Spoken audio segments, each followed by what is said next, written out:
What's going on, FA Nation? John Pemba here with James Grande. Welcome into the Fantasy Alarm MLB DFS Playbook live show. Got a big slate here. 12 games on tap for Tuesday.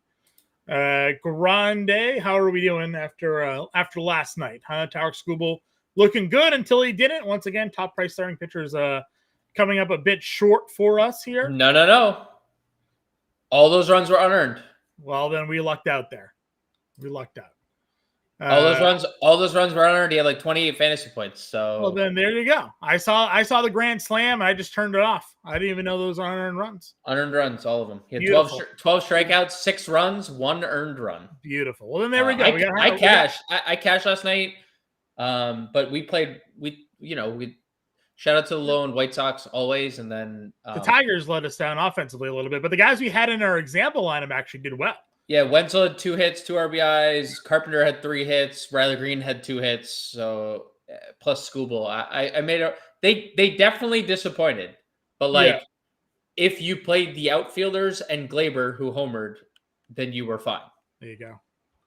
Hunter Brown's 11K has got Colorado as we expected him on the preview show to be the highest roster pitcher. He is almost 2-1 over number 2, which is Chris Bassett tonight against Minnesota, which is maybe a little interesting. We had talked about maybe the number of lefties that can be in that Minnesota lineup today, and Bassett struggles against them there. Weather-wise, there is some rain symbols on the DraftKings screen, but Roth doesn't really consider any rain to be impacting those New York games. Wind is blowing out in both of those locations, so there's at least that to potentially deal with here. We also have winds blowing out and temps in the 80s in Sacramento tonight. So should be a good overall slate. You did the playbook today, so talk to me, man. Where are we? How are we looking to start things off here? Yeah, you can find that playbook at fantasyalarm.com. Everything's out, stacks, player grid, top plays that John thinks I write too much for, but you know what? I like our subscribers, so I write a lot for them. So obviously Hunter Brown is in as good a spot as humanly possible.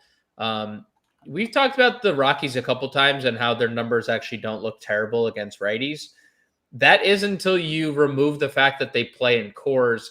Since the All-Star break against right-handed pitching away from cores, the Colorado Rockies have a team OPS of 576. And anytime that starts with a 5 and OPS, that is a bad number. So Hunter Brown, for a good reason, far and away the top name.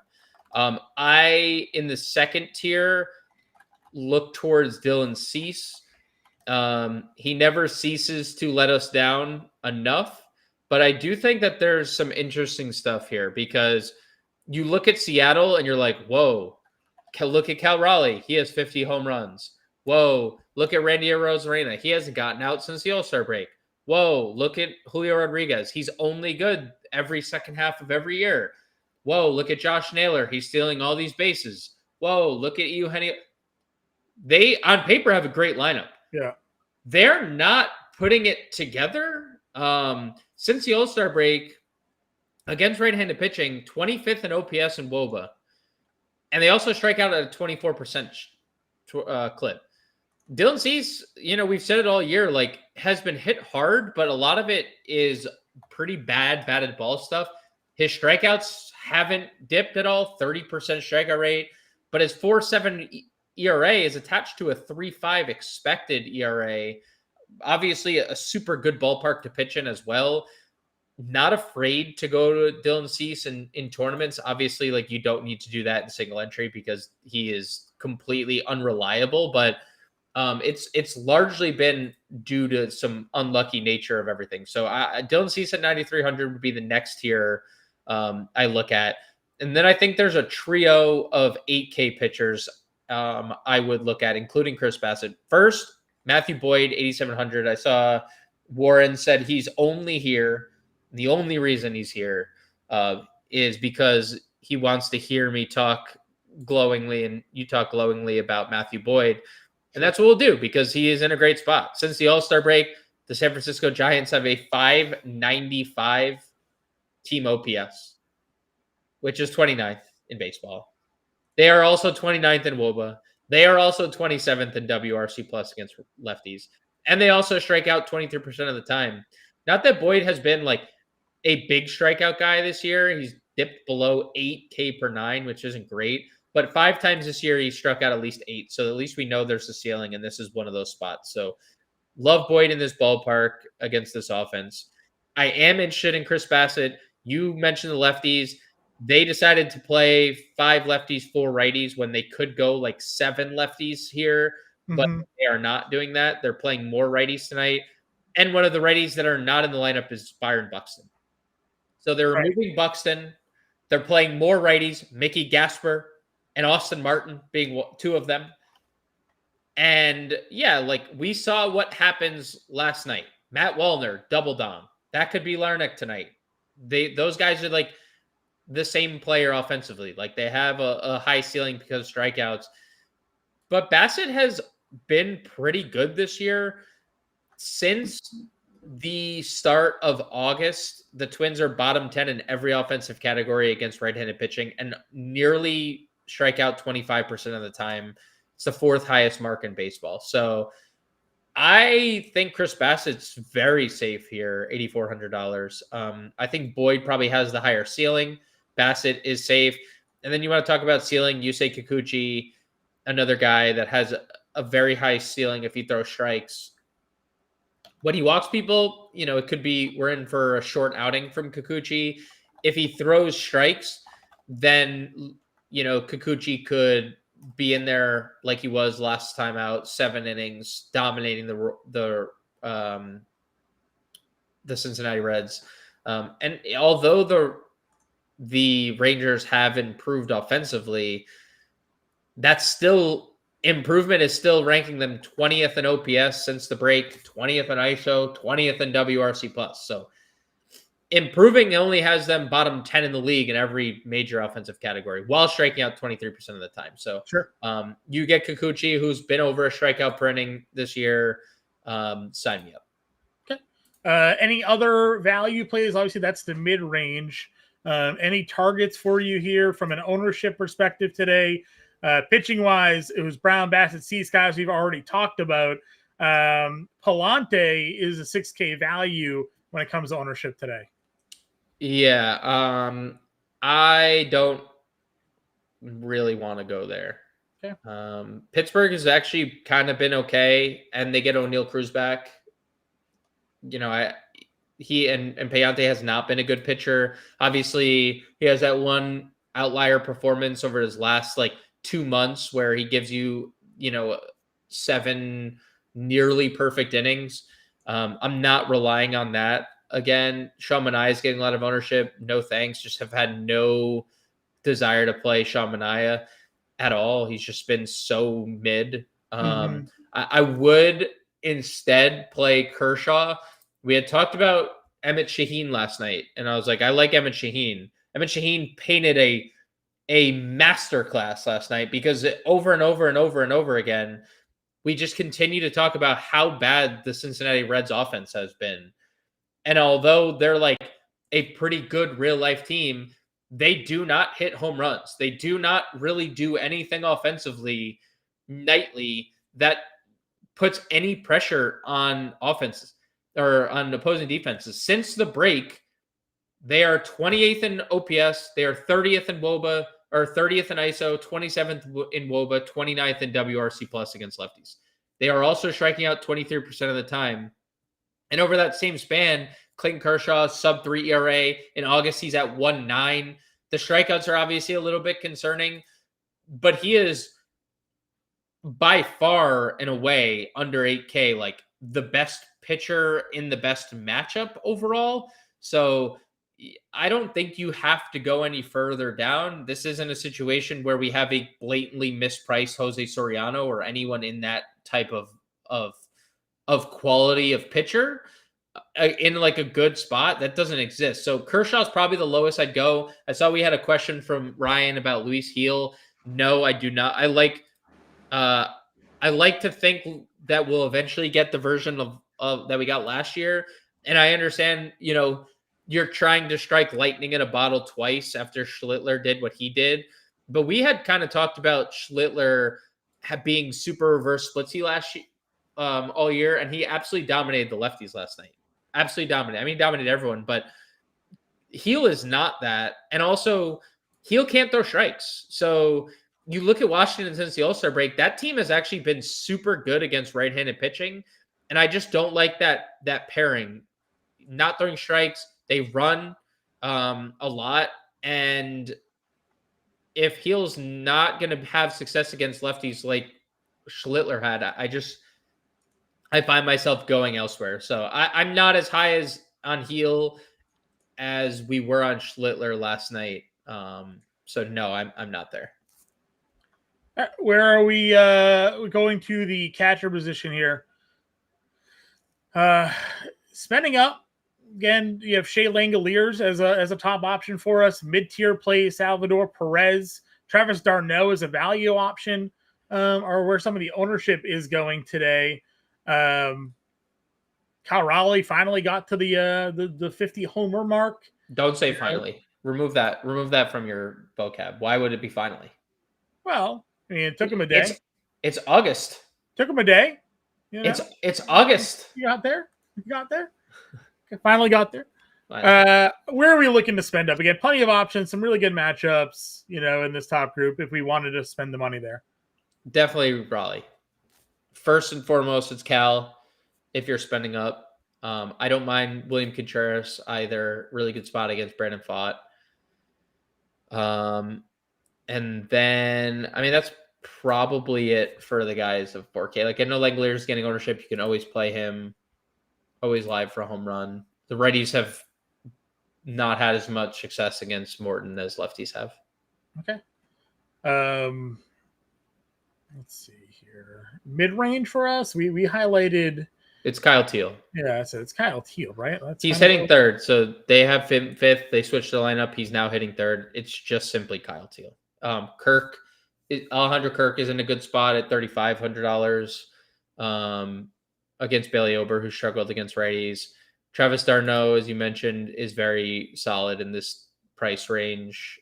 Really, really. Patrick Corbin's snake venom or spider venom has worn off. He no longer can pitch like he's pitching like he's pitched the 3 years prior to this year, which is a good thing for offense. So I love the Angels tonight. Love d'Arnaud at 31. You play Torrens coming off his big game last night for me as well. First base then. Obviously for me, it's always a good value play for us here. I like the price there. We'll see a little ownership update. I think it's still going to be Ohtani once this comes through, but it is 21% of the field playing Shohei Ohtani here against Nick Martinez. Then we have Christian Walker checking in as the number 2. So a lot of men in between 6,500 and 4K. Where did you kind of build your lineups around tonight for the playbook? Love Ohtani, obviously. I like Kurtz. Vladdy is in a really good spot. Alonso's in a really good spot. You could play any of those guys. Torque, definitely candidate for a home run. I do like Christian Walker quite a bit. When you look, obviously getting Jordan back is going to help. The depth of that lineup looks pretty great for Houston. Christian Walker in general has been really good. Bunch of home runs lately. When you look at Tanner Gordon, he has been really bad against righties this year. Righties hitting 385 with a 571 slug. He's also been horrible away from cores, which is bizarre. It's a small sample, but he has a 13 ERA away from cores this year. Obviously, that's almost impossible to sustain that level of horribleness, but I do love Christian Walker at 4K. I was gonna save Lennon for a second, but yeah, I think Walker and Torque in the 4K range are the two for me. Okay. I mean, yeah, obviously, again, the matchup for them in that mid range for us is perfect. Value range for you, value first baseman, as we kind of talked about from an ownership perspective. You highlighted Paul Goldschmidt, Ezekiel Duran. is getting a lot of love today because he's 2K and he's hitting second for the Rangers. You have Miguel Vargas down here as well. Anything else? Yeah, I mean, Goldie looks great. I mean, he just is what it is. He's been great against lefties. Mackenzie Gore, since the All-Star break, 2.2 home runs per 9, 7.88 ERA. Yankees are first in like every category against lefties.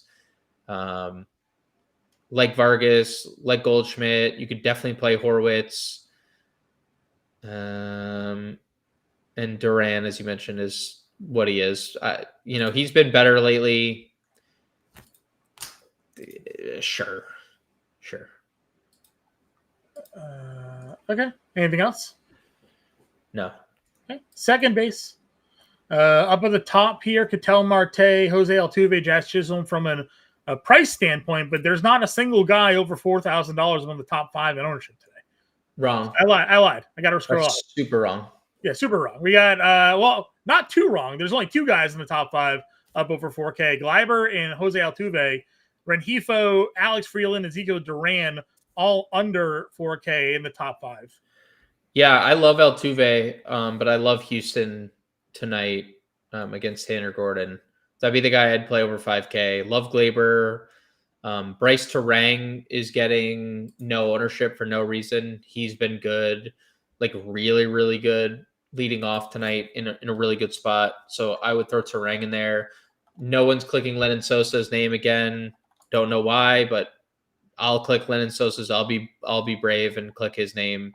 And then Rengifo has been super good since the All-Star break. Edmundo gets a lefty. Monasterio's in the lineup. And Okay.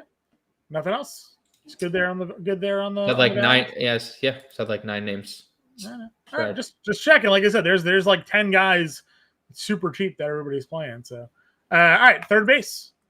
And again, it's a big slate, a lot of players, a lot of teams are looking to stack. Carlos Correa is your top guy. You've been liking Houston a lot today.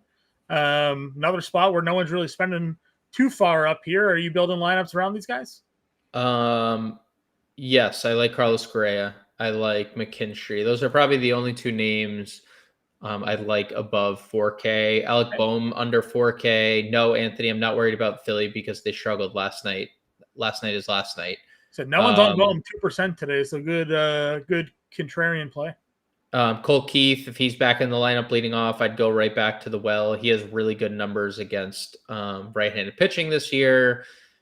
Really hard to ignore, despite how good Luzardo can be. Really hard to ignore the form that Mark Vientos is in at $3,000. He is smashing everything in sight, including lefties. I mean, he gave Christopher Sanchez fits last night. Shout out to Anthony for that one. I do like Freeland quite a bit if he's in the lineup. I don't think we've gotten Dodgers lineup yet. And that's probably it. Sure. Yeah, Rengifo, Keith, and Freeland are all up over 10% as the value plays there. Not too much else going on. Shortstop up at the top. Mookie Betts is up over 12%. Zach Neto, a 10% play. He homered last night as well. Bobby Witt. So it seems like for all the money we're saving at the other positions, shortstop is where the spend is, at least for now. Yeah, I don't like Mookie's been fine lately. I get it, but there's about 7 other shortstops I'd rather spend up on today. Trey Turner I'd spend up on. He's been amazing. Bobby Witt's obviously been incredible. This is a big stolen base spot for Abrams because Luis Gil can't throw strikes. Lindor hits lefties. That's been his MO his whole career. Zach Neto might be better than all of them at $4,900. His expected ISO is over 300 against left-handed pitching. Jeremy Pena has been, arguably the best shortstop in the American League. Shout out, no disrespect to Bobby Witt, but if there was not an IL stint in here, Jeremy Pena might. Sure. And Jacob Wilson obviously having kind of the anomaly first half that he had. Like, this is probably your all-star shortstop in the starter. Yeah. So there's about like 6 shortstop. I'd rather play Bo Bichette than Mookie Betts. How good he's been against right-handed pitching all year, and how bad Bailey Ober's been against righties as well. So I'd play all those guys. I'd play Colson Montgomery before I'd play Mookie Betts. Again, I think the Dodgers are fine. I think Mookie Betts is fine. But I'm not like back on the Mookie Betts train because he's had 3 double-digit fantasy point games in his last like 6. Like Sure. I'm happy for him. He's hitting 250 with a sub 700 OPS this I year. was gonna say if there was like if this was the turn on for him, obviously you're getting him at a great value, and that's probably why people are kind of jumping on that train before he goes back up to 5K. But I don't disagree. There's a lot of guys in good spots and same price points here, so wouldn't argue too much with you. Any values for you today? Oh, I didn't mention a Med Rosario at the other position, second and third as well. Okay. I played Med Rosario. Yes, Jared Triolo leading off tonight is interesting. He's been very, very good. 4 straight multi-hit games, has some speed, has a little power. Don't hate it. Brooks Lee hitting second tonight. They took Buxton out and moved everybody up. Those would probably be the 2 values I'd get to. Okay. Outfield. Up at the top here for the outfield position. Again, Ohtani with the dual positional eligibility. We do have Yordan Alvarez back in the lineup, and therefore everybody is playing him at $4,500. Again, obviously you liked Houston yourself. So Yordan getting a ton of ownership love. Nobody else. Aaron Judge is under 10%. So all the ownership going to Ohtani is obviously keeping down the ownership on the rest of sort of this 5 and 6K tier. Yeah, just quick couple questions here. Agreed on the Vladdy bomb. Jimenez is fine, but obviously not a good offensive player. Boyd's ownership should rise. And yes, love Zach Neto, Anthony. Love the Angels. Yeah, I mean, Ohtani's great. Judge hits lefties. He has a expected ISO over 500, which is just not a real life number. Sure. He looks great. I'd play Kyle Tucker, who again just seemingly fine. I always think it's we talk recency bias very often, and I think with the way that Detroit is not being rostered, I have a hard time not going back to like Riley Green, Kerry Carpenter here. Yeah. There's like conflicting reports because earlier in the week, the Osvaldo Bido was one of the options. And then the wording of today was like, he's going to pitch the first inning. And nothing else. There's no context if he's going to pitch after that or if he's just going to be an opener. But they had lost 2 starters. They lost Perkins and they lost Jacob Lopez. So I do think they're going to extend Bido. For how much, I don't know. But also the A's have the 3rd worst bullpen ERA in baseball. And they also have the 4th worst xFIP in baseball. So like they have a terrible bullpen. Just plainly. I expect Detroit to have a fully different outcome tonight than they did last night. Sure. And for that, I sound like a broken record, but I'm playing all of them again. So like Riley Green, Kerry Carpenter. I think I put like 6 Tigers as my cover or Tiger. I put whatever. I tried to make as many Tigers in one picture as I could. So I like Green and Carpenter a whole lot.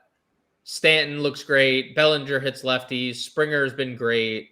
Super appealing 5. Yelich 5,200 looks great. Super appealing 5K tier. Yeah. Again, the 4K Yordan kind of dominates the ownership in this spot, but plenty of guys that we've used, plenty of matchups we're certainly looking to target. Someone like Joe Adell's down here getting ownership. You have the Angels against Corbin. So some matchups in this 4K you're also looking to take advantage of here. Yeah, I would play Trout in a stack. He has definitely been the worst of the Angels in terms of the overall numbers. But obviously he fits in a stack. Like I'd play Taylor Ward and Joe Adell for cheaper than Trout. They both have monster numbers. Jordan looked pretty good on the rehab. Even played a game of left field. I would absolutely go Alvarez in all formats. I think he's gonna just hit. Jesus Sanchez as well, 4,300. He can round out a stack pretty well. I like the lefties against Charlie Morton. So Tyler Soderstrom, 4,200. Wenzel at 41. He's been really good lately. definitely in play. Talk to Dell. Langford's been great. Yeah, that's probably it for 4K range. All right. Value plays in the outfield today from an ownership perspective. Tautman getting a lot of interest as we kind of expected. Randall Grichuk getting interest as we would have expected here. Anyone for you else in this sort of 3K and under range? Yeah, I mean, the Twins, I like Bassett, but obviously, Wallner and Larnach are here both with like super high ceilings because they hit home runs. So Wallner, 3 home runs his last 2 games, including the double down yesterday. Same kind of scenario where it's a pitcher that has a little bit of a lefty home run problem. So Wallner and Larnach for sure. I think Starling Marte is okay. Let's see. Talkman is definitely in play at $3,300. Benintendi has good numbers against lefties. Grishik's in play. Brooks Baldwin is in play. McCarthy. That's probably it. Okay. Well, so I guess it's time to get a lineup going then. I mean, big slate. You did the playbook. We've kind of talked about core plays here. Pitching wise, where do you want to begin our build? Hunter Brown. Hunter Brown makes a lot of sense. You highlighted quite a few different pitchers in the mid and value range. Matthew Boyd, that's where we started last night.